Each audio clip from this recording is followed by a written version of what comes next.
ድገሙት እስቲ። እክትዋ ለጽዮን መዝሙረኛው ቅዱስ ዳዊት በመዝሙር 47 ቁጥር 12 ላይ የዘመረው ኃይለ ቃል ነው። ጽዮን የሚለው ቃል በግሪክ ልዕልና ከፍታ ማለት ነው። ጽዮን የሚለው ቃል በግዕዝ ስርወ ቃሉ ተጸወነ፣ ጸወን፣ ጽዮን መጠጊያ መሸሸጊያ ማለት ነው። ጽዮን ማለት ምን ማለት ነው? ድገሙ። ጽዮን ማለት ምን ማለት ነው? መሸሸጊያ መጠጊያ ማለት ነው። ጽዮን ቅዱስ ዳዊት ቤተ መንግሥቱን የመሰረተባት ከተማ ናት። በዙሪያዋ ያሉ ተራሮች ደግሞ አድባረ ጽዮን ወይም ደግሞ የጽዮን ተራሮች ይባላሉ።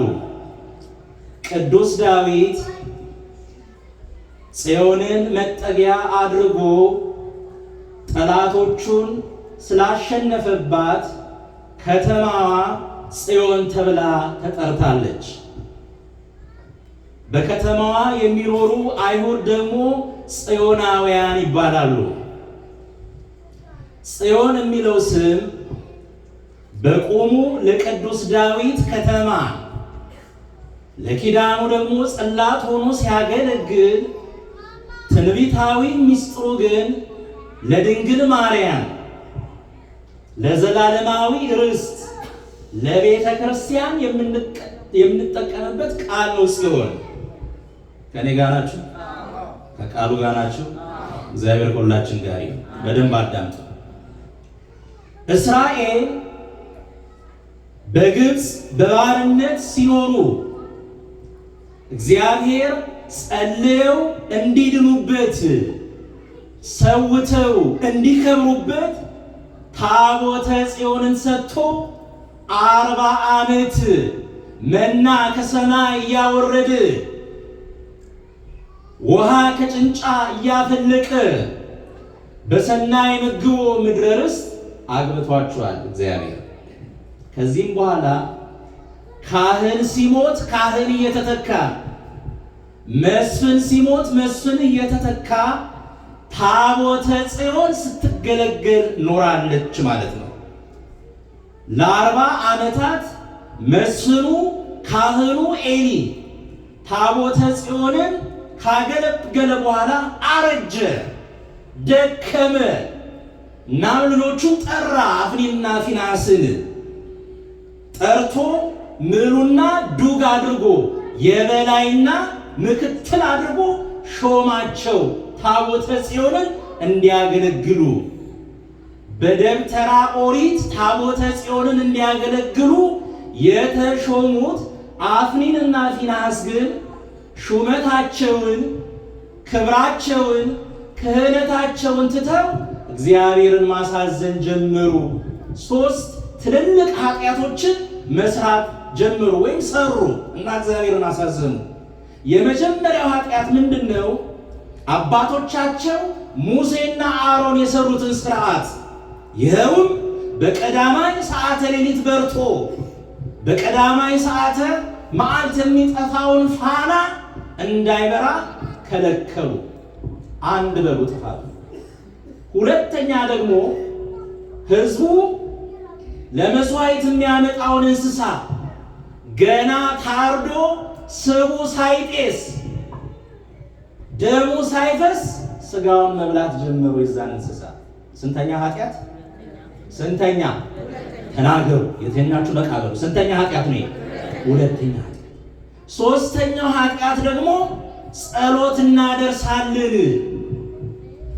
ሥርዓተ አምልኮ እንፈጽማለን ብለው ከሚመጡ የእስራኤል ቆነጃጅት ጋር በዝሙት ወደቁ። ስንተኛ ኃጢአት ሆነ? አባታቸው ካህኑ ኤሊ ልብ አድርጉ። የልጆቹን በደል እያየ እንዳላየ፣ የልጆቹን ጥፋት እያወቀ እንዳላወቀ ዝም አለ። እሱ ዝም ስላለ እግዚአብሔር ዝም አላለውም። እግዚአብሔር ምን አለ? አዘነ። የተወደዳችሁ እግዚአብሔር ቤት እግዚአብሔር እንዳያዝንብን ሰምታችሁኛል? እግዚአብሔር እንዳያዝንብን ልጆቻችን ከመስመር በወጡ ጊዜ፣ ባፈነገጡ ጊዜ፣ እግዚአብሔርን ባሳዘኑ ጊዜ ዝም ማለት ዋጋ ያስከፍላል። ልክ እንደ ካህኑ ኤሊ መገሰጽ ካለባቸው መገሰጽ አለባቸው፣ መመከር ካለባቸው መመከር አለባቸው። ዝም ማለት ዋጋ ያስከፍላል። ወደ ታሪኩ እንመለስ። በካህኑ ኤሊ እና በልጆቹ በአፍኒን እና በፊንሐስ እግዚአብሔር ስላዘነ እስራኤል ፍልስጤማውያንን አስነሳ እና በጦርነት ቀጣቸው። በጦርነት ውሎ እስራኤል ተሸንፈው አያውቁም ነበር። ነገር ግን በፍልስጤማውያን ወደቁ። ከቃሉ ጋር ናችሁ? ከቃሉ ጋር ናችሁ? እግዚአብሔር ሁላችን ጋር ይሁን። ድል የተነሳ ነው ታቦተ ጽዮንን ይዘን ስላልሄድን ነው አሉ እስራኤላውያን። አፍኒንና ፊንሐስ ተጠሩ። ታቦቱን ተሸከሙ። አፍኒንና ፊንሐስ ምታ ነጋሪት ክተት ሰራዊት ብለው እስራኤላውያን ፍልስጤማውያንን ለመውጋት ወደ ፍልስጤማውያን የጦር መንደር ገሰገሱ። ነገር ግን ተመቱ። ሰማችሁ? ተሸነፉ እስራኤላውያን። አፍኒንና ፊንሐስ ሞቱ። ታቦተ ጽዮን ተማረከች። አንድ ብንያማዊ ልብሱን ቀዶ አመድ ነስንሶ ወደ ከተማ ተመለሰ። ያ የ90 ዓመት ሽማግሌ ካህኑ ኤሊ በቤተ መቅደስ ቁጭ ብሎ የታቦተ ጽዮን ነገር ያወጣ ያወርድ ነበር። ያ ብንያማዊ ከእርሱ ዘንድ በደረሰ ጊዜ ካህኑ ኤሊ ሆይ እስራኤል ተመቱ፣ እስራኤል ተሸነፉ፣ ልጆቹ ሞትልህ፣ ታቦተ ጽዮን ተማረከችልህ አለው። በዚህ ጊዜ ወድቀ እመንበሩ ወተሰብረ አጽበ ዘማኑ፣ ከወንበሩ ወድቆ የጎኑ አጥንት ታጥፎ ሆዱን ወቅቶት ኤሊ ሞተ ይላል። ልጅን አለመገሰጽ፣ ልጅ ሲያጠፋ አለመቆጣት፣ አለመምከር ከራስ አልፎ ለምን ይተርፋል? ለሀገር ይተርፋል። ወደ ታሪኩ እንመለስ። ፍልስጤማውያን ደስ አላቸው። ታቦተ ጽዮንን ማረኩ። ታቦተ ጽዮንን ይዘው ወደ ቤተ ጣዖታቸው ሄዱ። በዛ በቤተ ጣዖት ዳጎን የተባለ ጣዖት ይመለክ ነበር። ታቦተ ጽዮንን ከዳጎን አጠገብ ወስደው አስቀመጧት እና ሄዱ። በማግስቱ ለዛ ጣዖት ሊገብሩ ሊያጥኑ ሲመጡ ዳጎን የተባለው ጣዖት በታቦተ ጽዮን ፊት በግንባሩ ወድቆ አገኙት። አታመሰግኑ? አታመሰግኑ? በግንባሩ ወድቆ አገኙት። ሕዝቡ በመቅሰፍት ተመታ። የጌት ሰዎች በእባጭ በመቅሰፍት ተመቱ። አረምን ጉድ ነው የመጣብን አሉ። ወደ ሌላ ቦታ ሊወስዷት ፈለጉ ታቦተ ጽዮንን ወደ አስቀሎና። የአስቀሎና ሰዎች አታምጡብን፣ ታቦተ ጽዮን ትፈጀናለች፣ አንችላትም፣ ውሰዱልን አሉ። ፍልስጤማውያን ተማከሩ። ከ7 ወራት በኋላ ታቦተ ጽዮን ወደ አገሯ ትመለስ፣ አልቻልናትም፣ ፈጀችን፣ ጨረሰችን፣ በመቅሰፍት መታችን ብለው ወደ ሀገሯ ትመለስ አሉ። ወደ ሀገሯ ትመለስ አሉ። ቀንበር ባልተጫነባቸው በሚያጠቡ 2 ላሞች በሚጎተት ጋሪ አድርገው ታቦተ ጽዮንን ወደ መጣችበት ወደ እስራኤል መለሷት። ክብር ለእግዚአብሔር። ልታመሰግኑ። ክብር ለእግዚአብሔር።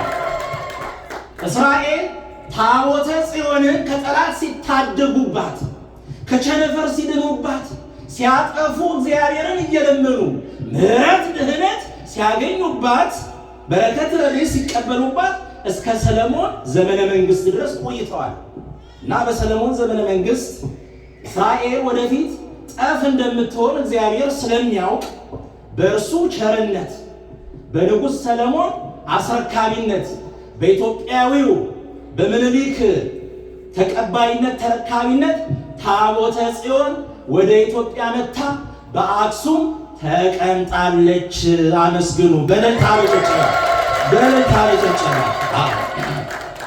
እንደ ቤተ ክርስቲያናችን አስተምህሮ ከኔ ጋር ናችሁ? እግዚአብሔር ከሁላችን ጋር ይሁን። እንደ ቤተ ክርስቲያናችን አስተምህሮ ጽዮን የሚለው ቃል ለአምስት ነገር ይቀጸላል፣ ወይም አምስት ነገሮች ጽዮን በመባል ይጠራሉ። የመጀመሪያው ሙሴ በደብረ ሲና ከእግዚአብሔር የተቀበለው ታቦት ምን ይባላል? ጽዮን ይባላል። ታቦተ ጽዮን ይባላል። በኢየሩሳሌም የሚገኘው ተራራ ቅዱስ ዳዊት ጠላቶቹን ድል የሚያደርግበት ተራራ ምን ይባላል? የጽዮን ተራራ ይባላል። ቤተ ክርስቲያናችን ምን ትባላለች? ጽዮን ትባላለች። መንግሥተ ሰማያት ምን ትባላለች? ጽዮን ትባላለች። እናታችን ቅድስት ድንግል ማርያም ማ ትባላለች? ጽዮን ማርያም። ስሙን ጥሩት እስቲ። ማ ትባላለች? ጽዮን ማርያም ትባላለች። እና ጽዮን የሚለው ቃል ከእመቤታችን ጋር ያለውን ተዛምዶ ባጭሩ እንመለከታለን። የመጀመሪያው ጽዮን ማርያም የክብሩ መገለጫ ነች። እግዚአብሔር አማናዊት ጽዮን ድንግልን ከፍጡራን ሁሉ በላይ አልቆ አግኖ ከሐልዮ ከነቢብ ከገቢር ከፍደ መርገም ጠብቆ ልዩ አድርጎ አክብሯታል። ነቢዩ ቅዱስ ዳዊት ምን አለ በመዝሙሩ? እግዚአብሔር ጽዮንን ይሰራታል በክብሩም ይገለጥባታልና አለ። ስለዚህ እናታችን ጽዮን ማርያም የክብሩ መገለጫ ነች። ቃሉን እስቲ በሉት። የክብሩ ማ ጽዮን ማርያም። በሁለተኛ ደረጃ እናታችን ጽዮን ማርያም መባረኪያችን ነች። በበለስ ቅጠል ተረግሞ የነበረውን አዳምና ልጆቹን እግዚአብሔር የባረከው ከአማናዊቷ ጽዮን ከእመቤታችን ተወልዶ ነው። ነቢዩ ቅዱስ ዳዊት እግዚአብሔር ከጽዮን ይባርክህ አለ። በሕይወት ዘመን ሁሉ የኢየሩሳሌም መልካምነቷን ታያለህ። ስለዚህ እናታችን ቅድስት ድንግል ማርያም ጽዮን ማርያም መባረኪያችን ናት። ቃሉን በብዙ ጽዮን ማርያም ብሉ። መባረኪያችን ናት። በሶስተኛ ደረጃ ጽዮን ማርያም የሕግ መውጫ ነች። ጽዮን ማርያም የሕግ መውጫ ነች። እመቤታችን የሕግ መውጫ፣ እመቤታችን የትእዛዛት ሁሉ ማረጋገጫ፣ የአምልኮት ማጣፈጫ ነች እመቤታችን። ነቢዩ ኢሳይያስ በምዕራፍ 2 ቁጥር 3 ላይ ምን አለ? ሕግ ከጽዮን የእግዚአብሔርን ቃል ከኢየሩሳሌም ይወጣል አለ። ምን ሲለን ነው? ብሉይ ኪዳን በአዲስ ኪዳን ሕገ ኦሪት በሕገ ወንጌል የጸደቀው የተረጋገጠው የጸናው ከድንግል ማርያም በተወለደው በክርስቶስ ነው። ከኔ ጋር ናችሁ? ከድንግል ማርያም በተወለደው በክርስቶስ ነው። ሕግ ከጽዮን ይወጣል ማለት ደግሞ ሕግ የተባለ ክርስቶስ ነው። ከአማናዊቷ ጽዮን ከድንግል ይወለዳል ማለት ነው። ስለዚህ እመቤታችን ጽዮን ማርያም የሕግጋተ እግዚአብሔር መተርጎሚያ ናት። ሕግ የተባለ ክርስቶስ እናት ናት። በአዲስ ኪዳንም አባ ጊዮርጊስ ዘጋስጫ ሲያመሰጥረው ትመስሊ ፊደለ ወትወልዲ ወንጌለ ወታገምሪ መስቀለ ሐረገ ወይን አንቲ ማርያም አላት። የወይን ሐረግ ማርያም ሆይ ፊደል ትመስያለሽ፣ ወንጌልን ትወልጃለሽ፣ መስቀልን ትወስኛለሽ በማለት እመቤታችን የወንጌል እናት መሆኗን መስክሯል። እንደምታውቁት ፊደል የእውቀት መጀመሪያ ማለት ከመማራችን በፊት ፊደል እንቆጥራለን። ፊደል የእውቀት መጀመሪያ ነው። ፊደል የጥበብ መክፈቻ እንደሆነ እመቤታችንም ወቀዳሚተ መድኃኒትን የተባለች የድህነትና የነፃነት መጀመሪያ ነች። ስለዚህ እናታችን ቅድስት ጽዮን ማርያም የሕግ መውጫ ነች። የሕግ መውጫ ብሎ እስቲ ማን ነች? የሕግ መውጫ ጽዮን ማርያም፣ እመቤታችን ጽዮን ማርያም። በአራተኛ ደረጃ ጽዮንና እመቤታችን ምን ያገናኘዋል ብንል መጽናኛችን ናት ጽዮን ማርያም። እግዚአብሔር ለዘመናት ሲያለቅስ የነበረውን አዳምና ልጆቹን ያጽናናው በጽዮን ቅድስት ድንግል ማርያም ነው። ቅዱስ ኤፍሬምን እንደምታስታውሱት በውዳሴ ማርያም በምስጋኗ በመጀመሪያው ክፍል በሰኞ የመጀመሪያው ክፍል ላይ ምን አለ? ፈቀደ እግዚእ ያግዕዞ ለአዳም ሕዙነ ወትኩዘ ልብ 5500 ዘመን ሙሉ ወደ ሲኦል ተግዞ በግብርናት ዲያብሎስ ተይዞ አዝኖ ተክዞ ጎስቁሎ ይኖር የነበረው አዳምን ነፃ ሊያወጣው ወደደ በማለት ጌታን ወልዳ የሰጠች እመቤታችን ድንግል ማርያም መሆኗን በውዳሴ ማርያሙ ላይ አባማ ኤፍሬም ቅዱስ ኤፍሬም ሶርያዊ ነግሮናል ማለት ነው። እና ኢሳይያስ ምን ብሎ አጽንቶታል? ይህ ቃል በትንቢተ ኢሳይያስ ምዕራፍ 30 ቁጥር 19 ላይ በጽዮን የምትኖር ሕዝብ ሆይ ከእንግዲህ ወዲህ አታለቅስም አለ። ስለዚህ በእመቤታችን ቃል ኪዳን ታምነው በተስፋ ተማጽነው ደጅ ጸንተው የሚኖሩ ምዕመናን ከነፍስ ሞት፣ ከዳግም ሐዘን፣ ከዳግም ችግር ተጠብቀው መንግሥተ ሰማያት እንደሚወርሱ ተደስተው እንደሚኖሩ ተናግሯል ማለት። በአምስተኛ ደረጃ ጽዮን ማርያም የድህነት መሰረት ናት። እስቲ በሉ ጽዮን ማርያም በሉ ሁላችሁ። ጽዮን ማርያም የድህነት መሰረት ናት። እግዚአብሔር የማዳን ስራውን ይወጥነው በእመቤታችን መሆኑን ነቢዩ ኢሳይያስ ሲናገር በጽዮን ድንጋይን ለመሰረት አስቀምጣለሁ አለ። በትንቢተ ኢሳይያስ ምዕራፍ 28 ቁጥር 16 ላይ የመሰረት ድንጋይ የተባለው ክርስቶስ ነው። የመሰረቱ ድንጋይ የሚቀመጥባት ደግሞ ማን ነች? እመቤታችን ቅድስት ድንግል ማርያም ነች። ሊቁ ሲናገር መሰረተ ሕይወት ማርያም ወጥንተ መድኃኒት ዘእምቀዲሙ ለወልድኪ አምሳለ ደሙ አለ። የልጅሽ የደሙ አምሳል አስቀድሞ ከአንቺ የድህነታችን ጥንት የሕይወታችን መሰረት አንቺ ነሽ በማለት እመቤታችን የሕይወት መሰረት የነፍስ መድኃኒት እንደሆነች ዘምሯል ማለት ነው። የትምህርታችን ርዕስ ምን ነበር? እስቲ ልጠይቃችሁ። ምን ነበር የትምህርቱ ርዕስ? ተናገሩ። ምን ነበር የትምህርቱ ርዕስ? ጀምሩ። ጽዮንን ክበቧት፣ ጽዮንን ክበቧት። እክትዋ ለጽዮን መዝሙረኛው ቅዱስ ዳዊት በመዝሙር 47 ቁጥር 12 ላይ የዘመረው ነው። ከቃሉ ጋር ነው። እዚህ ጽዮንን አሰርቱ ቃላት የተጻፈባትን የእስራኤል አምባና መጠጊያ የሆነችውን ታቦተ ጽዮን ሌዋውያን ካህናት ከበው ውዳሴ እንደሚያቀርቡላት እንደነበሩ ዛሬም እናታችን ጽዮንን ከበን በማህሌት በዝማሬ በውዳሴ በቅዳሴ እናከብራታለን፣ ከፍ እናደርጋታለን አይደል? እክትዋ ለጽዮን ጽዮንን ከበቧት። ጽዮን የተባለች እመቤታችን ነች። በቃል ኪዳኗ ተደግፈን በተስፋው አምነን በሰባቱ ስሞቿ ከኔ ጋር ሆኑ።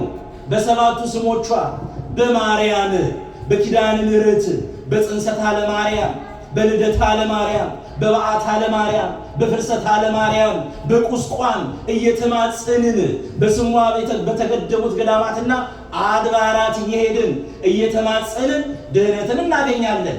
ታማልደናለች አይደል? የእግዚአብሔር ቤተሰቦች ታማልዳለች።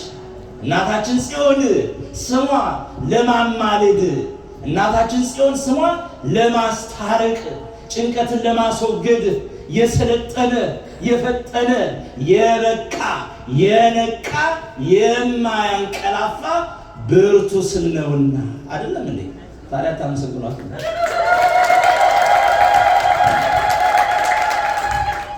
ታቦተ ጽዮንና እመቤታችን የሚያገናኛቸው ብዙ ምስጢር አለ። ታቦተ ጽዮን በደብተራ ኦሪት በቅድስተ ቅዱሳን በክብር የኖረች ባህርን የከፈለች ቅጽረ ኢያሪኮን ያፈረሰች ዳጎንን የቆራረጠች ኦዛንን የቀሰፈች የአቢዳራን ቤት የባረከች ዳዊት የዘመረላት ንጉሥ ሰለሞን በክብር በቤተ መቅደስ ያኖራት የእግዚአብሔር የክብሩ መገለጫ ነች። ታቦተ ጽዮን። በታቦተ ጽዮንና በእመቤታችን መካከል ያለውን ድንቅና ረቂቅ ምስጢር ቅዱስ ኤፍሬም ሲያስቀምጠው እንዲህ ይላል፣ ታቦት በወርቅ ልውጥ እምኩለ ሄዘ ግቡር ንዕስ ዘኢይነቅዝ፣ ከማይነቅዝ እንጨት የተቀረጸ በውስጥ በአፋ የተለበጠ። እመቤታችንም ንጽሐ ጠባይ ሳያድፍባት የቅድስና ባህሪ ሳይጎድፍባት በማየት በመስማት በማሽተት በመዳሰስ አንዳችን ጉድፍ ሳያገኛት በንጽህና በቅድስና ጸንታ ኖራለች። ጠቢቡ ሰለሞንም በመጽሐፉ በመኃልየ መኃልይ ምዕራፍ 4 ቁጥር 7 ላይ አልብኪ ኖር ወይም ምንትን ይልአሌኪ፣ ምክንያታዊ ኖር ኃጢአት የሌለብሽ ንጽሕት በድንግልና ስርጉት በቅድስና ክብርት በልዕልና አንቺ ነሽ ሲል አመስግኗታል።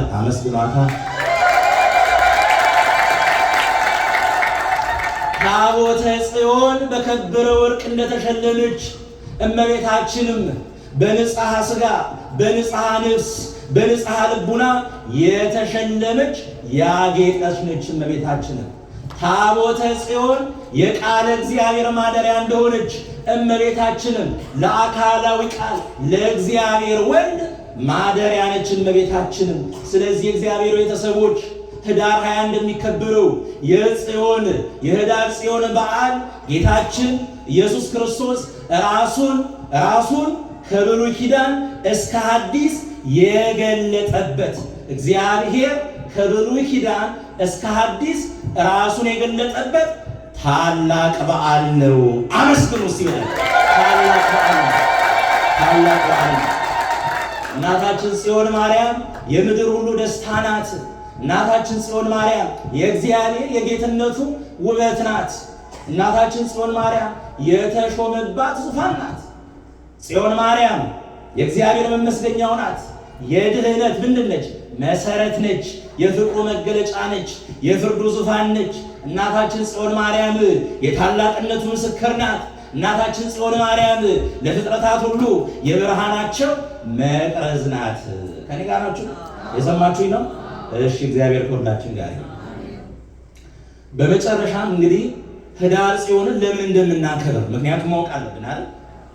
ብዙ ምክንያቶች አሉ። የህዳር ጽዮንን በደመቀ ሁኔታ በኢትዮጵያ በሀገር አቀፍ በዓለም አቀፍ ደረጃ የምናከብርበት ጽላቷ ባለበት እንግዲህ የራሱ ምክንያት አለ። የመጀመሪያው ምክንያት ምንድን ነው? አስቀድሜ እንደተናገርኩት ዳጎን የተባለውን ጣዖት አቅቃ አሳፍራ የተመለሰችበትን ዕለት ለማሰብ ህዳር ጽዮንን እናከብራለን። በሁለተኛ ደረጃ ንጉሥ ሰለሞን ወደ ሰራላት ቤተ መቅደስ በክብር የገባችበትን ዕለት ለማሰብ ይህንን በዓል እናከብራለን። በሶስተኛ ደረጃ ቅድም እንደተናገርኩት ቀዳማዊ ምኒልክ ታቦተ ጽዮንን ይዞ ወደ ኢትዮጵያ የመጣበትን ዕለት ለማሰብ ይህንን በዓል እናከብራለን። በአራተኛ ደረጃ የቀደሙ ነቢያት እመቤታችንን በተለያየ ህብረ አምሳል ያዩበትን፣ ለምሳሌ ዘካርያስ በተቋመ ወርቅ፣ ሕዝቅኤል በተቆለፈች ቤተ መቅደስ፣ እዝራ በቅድስት ሀገር ምሳሌ ያዩበትን ዕለት ለማሰብ ህዳር 21ን ቀን በደመቀ ሁኔታ እናከብራለን። ሌላው ምክንያት ደግሞ ቅድስና ከንግስና ጋር የተስማማላቸው ሁለቱ ወንድማማቾች አብርሃና አጽብሃ በአክሱም ከተማ ቤተ መቅደሱን ሰርተው ለታቦተ ጽዮን ቅዳሴ ቤቱን ያከበሩበትን ቀን ለማሰብ የዛሬውን ታላቅ በዓል እናከብራለን። በስድስተኛ ደረጃ ደግሞ በዮዲት ጉዲት የጥፋት ዘመን ታቦተ ጽዮን ተሰዳ በዝዋይ ደሴት ቆይታ አክሱም የገባችበትን ዕለት ለማሰብ በዓሉን በደመቀ ሁኔታ እናከብራለን ማለት ነው። የእመቤታችን ጣዕሟ አይደርብን። የመከረን ያስተማረን የቅዱሳን አምላክ እግዚአብሔር ስሙ የተመሰገነ ይሁን። ይቆየ